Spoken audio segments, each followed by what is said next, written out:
everyone, welcome back to Beekeeping Like a Girl, or welcome to if you are new. Little heads up, it is really windy outside, so sorry if it gets really bad.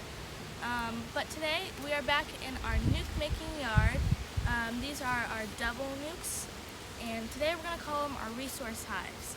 And basically, we're going to tell you some of the advantages of having the resource hives.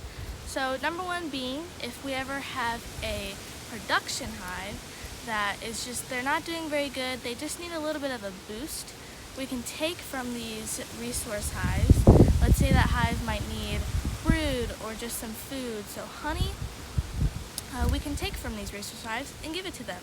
And we think it's better to have a strong, good hive that hopefully will make it through the winter than having two weaker hives that probably just aren't going to make it. Another one for these resource hives, we can take a queen. So the reason why we would take a queen would because if, again, we have a production hive that they've all of a sudden gone queenless and they need a queen, we can take the queen from one of these resource hives, a laying queen, she's ready to go, and then boom, we got a production hive that has a queen. And we can also give them a super. These boxes are the same size, so it would basically fit a super, and with a queen excluder, and they will work together to fill the super. So that's really cool. And another thing, during the winter time, whenever it gets really cold, they are in the same box, just with a split in between, but they're still sharing warmth in that box. So basically they're in the same box and the heat is going to both sides, or just, a little bit. It's helping each other out. So they help each other out during the winter time. And speaking of winter, it is always normal to lose some hives during the winter. So these resource hives will come in place of our production hives that might not have made it. So they will replace them basically during the spring. And yeah, I think that's that's just a few of the advantages of these. But today we're actually going to go ahead and get in one of these. So what I'm going to do is, they have an 8-bar strip in them. I'm not sure if they have one or two, but we're going to take that 8-bar strip out. There's a video on us putting it in, and basically it's been 42 days. It's gone through 2 cycles of brood, so it is time to take them out. And we're also going to give them some 2-to-1 sugar water and hopefully bulk them up for winter time, because sadly forecast says that we have snow coming, which is really sad, but we want to make sure that they are prepared for winter. So if they don't have anything in their feeder, we're going to go ahead and feed them. So let's go ahead and do that. Let's open this up.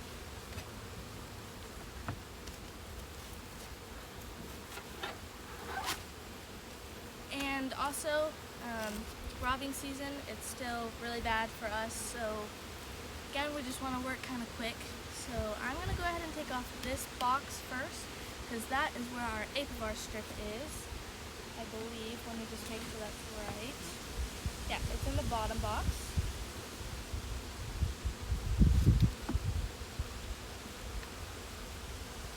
Let me take this off.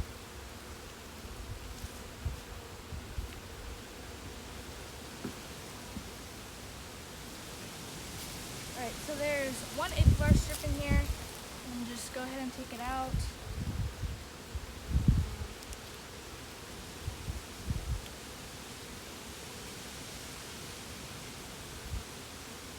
Again, if you want more info on that, we do have a video when we put these in, and a little bit about it, and just kind of some of the treatments that we do for our hives. Alright, so there we go. So I'm going to go ahead and put this other box right back on.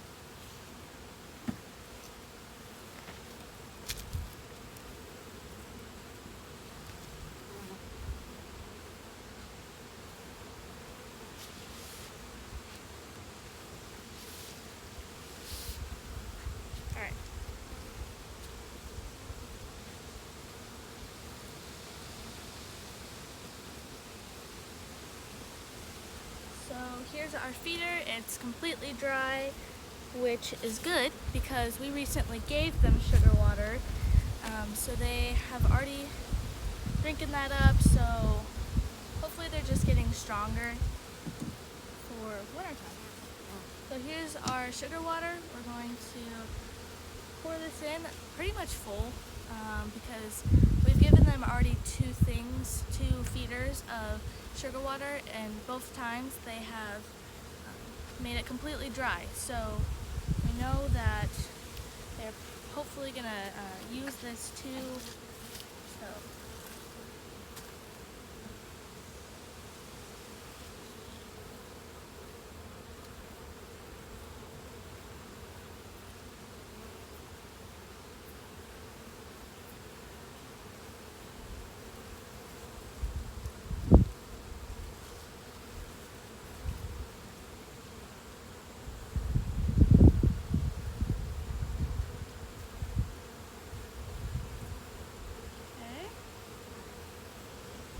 go.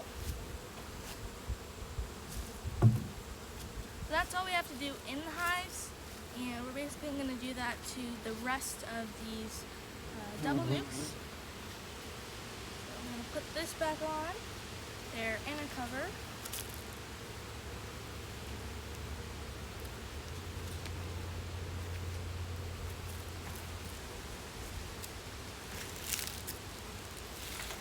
And then their lid, which we are now done with that. So that's really it. We're gonna keep feeding them until we can't. So I think that's it for today's video. Follow along for more bee adventures, and as always, thanks for watching. Be here next time on Beekeeping Like a Girl.